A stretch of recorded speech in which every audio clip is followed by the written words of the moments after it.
Hi guys! Magandang araw! Panghimagas naman nga ni ang naisipan kong lutuin. Uy! Dahil medyo mahilig nga kami ng asawa ko sa matamis, lalo na pagkatapos kumain ay masarap naman talagang kumain ng matamis. Uy! Ay diabetes is waving. Aba ay syempre in moderation laang naman. Aba ay lahat naman ng sobra ay masama. Uy! Aba ay tuwang-tuwa nga ni ako sa panghimagas na iri dahil lasang pang sosyal. Uy! Masarap nga ni at hindi siya ganun katamis. Aba ay parang nakilig pawari ako dyan. Aba anong daming alam. Ito laang nga ni ang mga sangkap na akailanganin. Paggawa ka na nga ni ng sosyal at mukhang mamahaling brownies. Tinunaw ko nga ni muna yung gatas sa normal temperature na tubig. Tapos itinabi ko nga ni muna at mamaya ko pa yan agamitin. Nilagay ko na nga din sa kawali iring isang balot ng Graham Crush.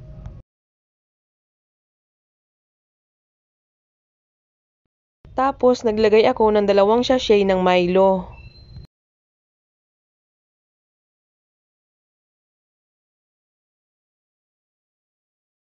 Pagkatapos ko nga ning mahalo ay isasalang ko na ito sa mahinang apoy. Magalagay din pala nga ni ako dini ng mani. Happy nga ni yung ginamit ko at para mura-mura. Medyo dinurog ko nga ni ilaang yan ng maliliit. Binuksan ko na nga ni yung kalandini sa mahinang apoy. Unti-unti ko nga ning nilagay yung tinunaw ko na gatas kanina. Tapos sinahalo-halo ko nga ni habang nalagay ko yung gatas.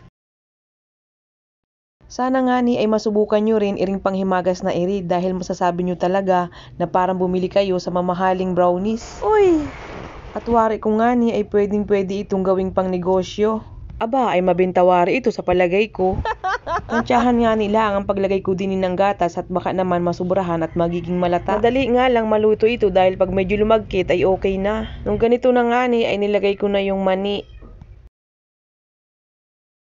Mayroon pa nga ning natira sa gatas na tinunaw ko. Ay ainumin ko na lang iri. Uy! Nakapatay na nga pala yung apoy ko dini. Inilagay ko na nga ni iring dinurog ko na mani. Kung ayaw nyo naman ng may mani ay wag nyo nang lagyan. Pero para sa akin nga ni ay mas masarap pag meron. Uy!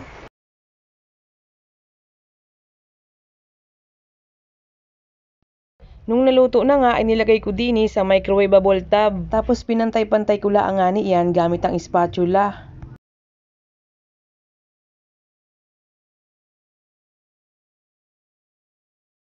At para nga ni mahiwa ko ng maayos ay inilagay ko dini sa aking sangkalan.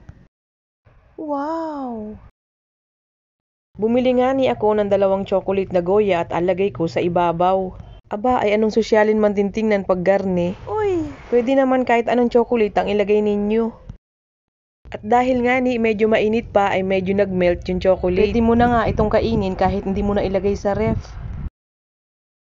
At eto na nga ni yung pinaka-favorite part ko, syempre ang tikiman time. Uy! Lagi ba yan naman akong nai-excite pag garning tikiman time na. Subukan din nga ninyo iri at pag natikman ninyo ay wari ko ya ulit-ulitin. Uy!